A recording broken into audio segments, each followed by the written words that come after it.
กามิสุขตาภเวทิโตเป็นไปเพื่อความรุ่งเรืองเป็นธรรมที่พระสุคตประกาศมายังตังธัมมังสุตวะเอวังชานามาว่าเราเมื่อได้ฟังธรรมนั้นแล้วจึงได้รู้อย่างนี้ว่าชาติมีทุกขังแม้ความเกิดก็เป็นทุกข์ชรามีทุกขังแม้ความแก่ก็เป็นทุกข์มรณะมีทุกขังแม้ความตายก็เป็นทุกข์ทุกขปริเทวทุกขโทมนัสสุปายาสาปิทุกขังแม้ความโศกความร่ำไรรำพันความไม่สบายกายความไม่สบายใจความคับแค้นใจก็เป็นทุกข์อาภิเยหิสัมปโยโคทุกโขความประสบกับสิ่งไม่เป็นที่รักที่พอใจก็เป็นทุกข์ปิเยหิปโยโคทุกโขความพลัดพรากจากสิ่งเป็นที่รักที่พอใจก็เป็นทุกข์รัมปิสังนาราปฏิตัมปิทุกขังมีความปรารถนาสิ่งใดไม่ได้สิ่งนั้นก็เป็นทุกข์สังกิเลนะปัญจุปาทานขันธาทุกขังว่าโดยย่ออุปาทานขันธ์ทั้งห้าเป็นตัวทุกข์ไสยาทิทางได้แก่สิ่งเหล่านี้คือรูปาทานขันธ์โทนั้นเป็นที่ตั้งแห่งความยึดมั่นคือรูปเวทนา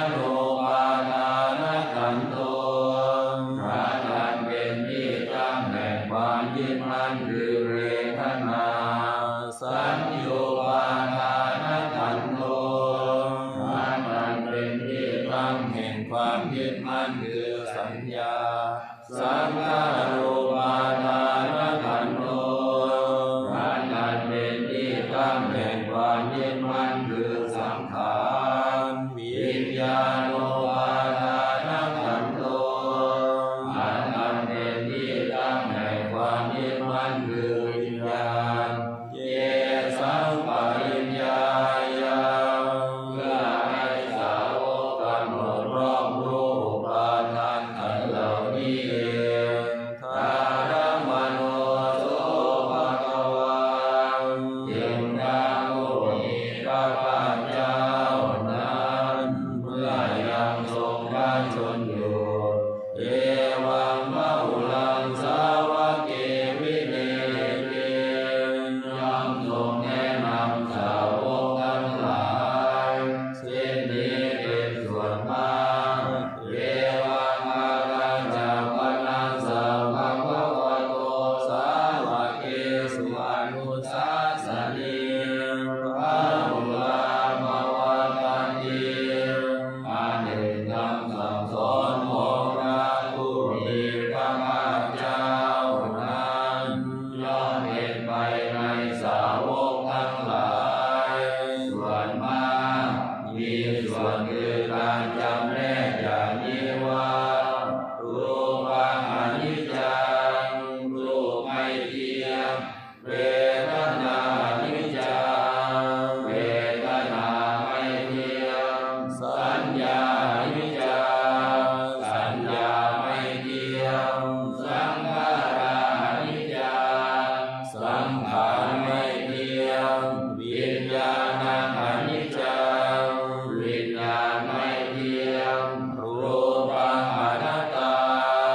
รูปไม่ใช่ตัวตนเวทนาอนัตตา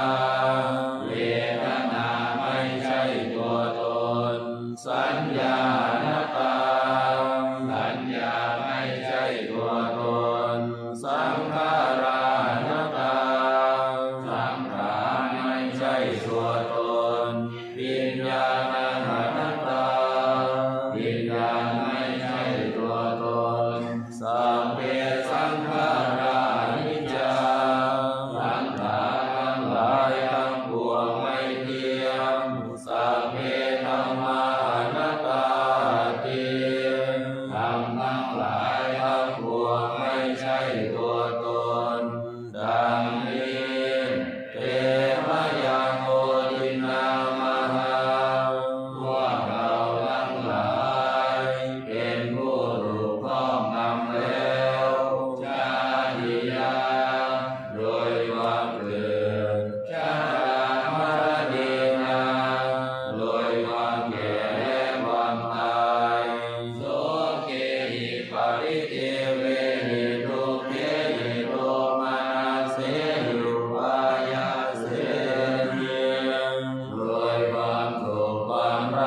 แก่เราได้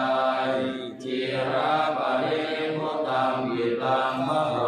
ตังอุติสาอรหันตังสัมมาสัมพุทธังเราทั้งหลายผู้ที่จะพร้อมพระผู้มีพระภาคเจ้าผู้ไกลจากกิเลสตรัสรู้ชอบได้โดยพระองค์เองแม้ปรินิพพานมาแล้วพระองค์นั้นสัทธาการัสมานาการิยังปัปปาจิตาเป็นผู้มีศรัทธาออกบวชจากเรือนไม่เกี่ยวข้องด้วยเรือนแล้วอาสมิงภควติพระมจาริยังจารามา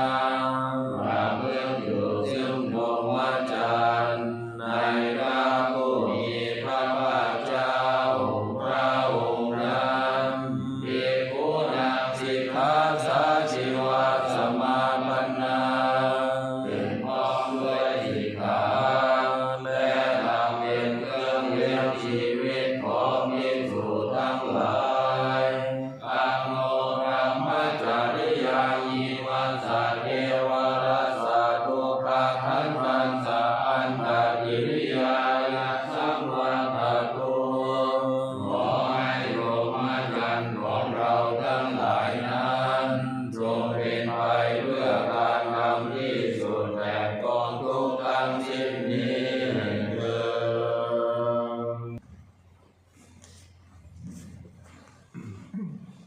ด โม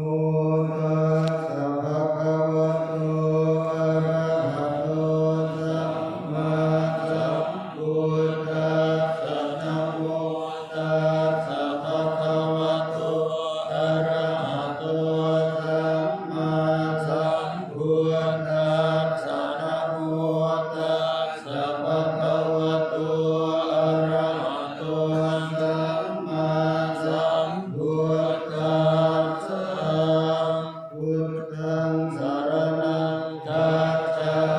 มิธัมมังสรณังคัจฉามิสังฆังสรณังคัจฉามิทุติยัมปิพุทธังสรณังคัจฉา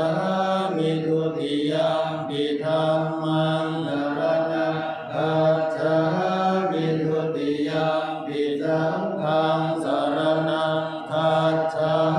มิตติยัมปิพุทธังสรณังคัจฉามิตติยัมปิธัมมังสรณังคัจฉามิตติยัมปิสังฆังสรณังคัจฉามิอิติปิโสภะคะวะอะระหะสัมมาสัมพุทโธวิชชาจารณะสัมปันโนสุขโตโลกวิทูอนุตตรมุริสธรรมสารติสัทธาเทวมนุสานังพุทโธภควาติสวากขาโตภควตาธัมโมสัพเพติโกอาการิโกเตหิปัสสิโกโอปัญญิโกปัจจตังเวทิตาโพวินโยหิติสุปฏิปันโนภะคะวะโตสาวกสังโฆอุชุปฏิปันโนภะคะวะโตสาวกสังโฆยายะปฏิปันโนภะคะวะโตสาวกสังโฆสามีจิปฏิปันโนภะคะวะโตสาวกสังโฆยะติสังจัตตาริปุริสายุ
คุณสัมปันโน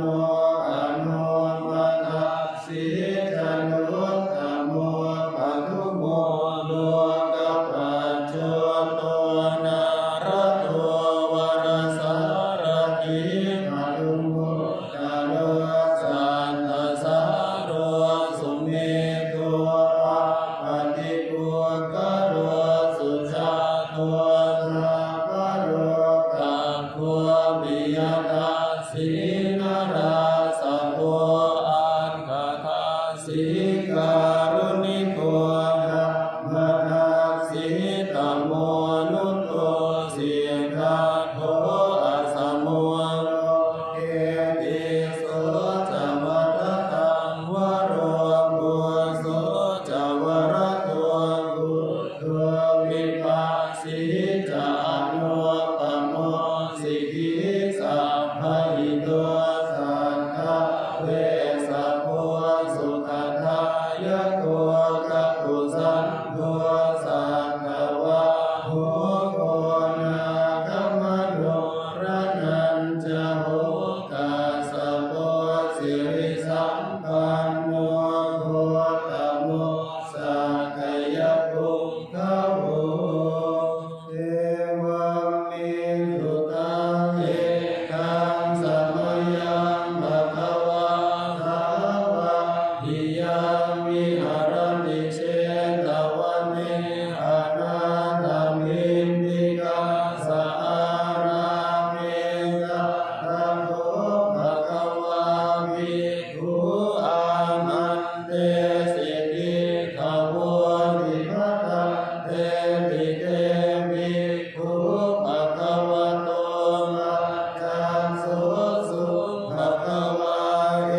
ตัตถะบูชามิกายภิกขเว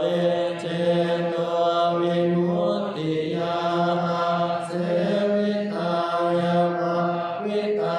ยะภะหุริคตายะญาณิคตายะวะอุตตายะอนุทิตายะปริจิตายะสุสัมมาราธายะเอกตัสสานิสัมสาปาติกังทัพพตเมกาตัสสะสุขังสุปฏิสุขังปฏิปุญจตินะปะปะตังสุปินังปัสสติมนุสานังปิโยโหติอมนุสานังปิโยโหติเทวตานังปินาสะกิวามิสังวาสัตตังวาคัมติตุวตังจิตตังสมาธิยติมุขวะโน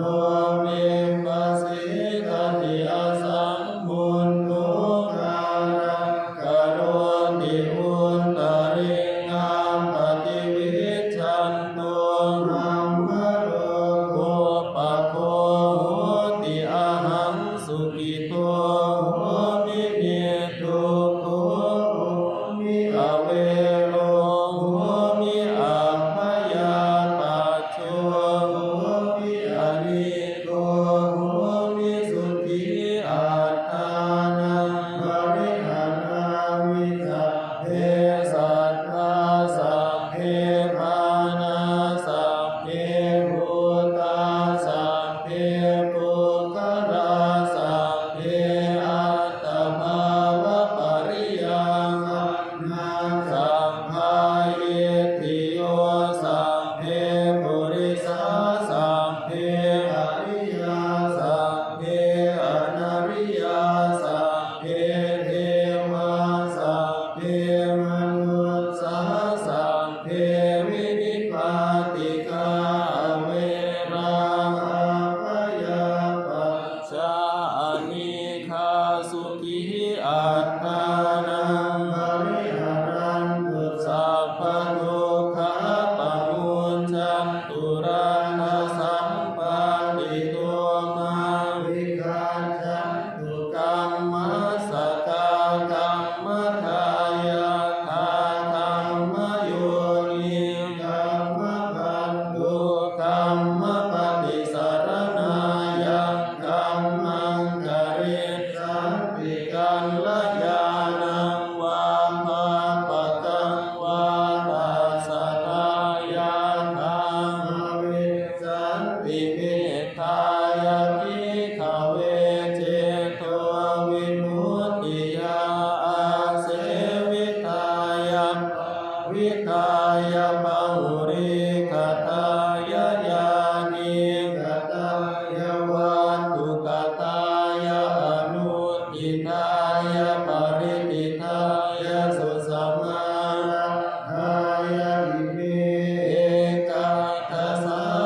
ยิปัสสะ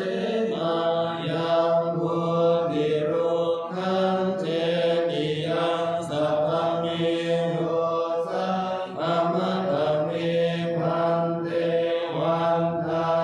วิมาตาวิดุตโรปัจจายาจาริยคุณังสัพพะเมโทสังฆมัตถะเมพันเตวันทาวิพันเตภะคะวะโลกนาตังปฏิทังเมโทสังฆนาคตังเมโทสังฆาจุปันนังเมโทสังฆมัตถะเมพันเตสาธุสาธุสาธุสาธุโมทนามิ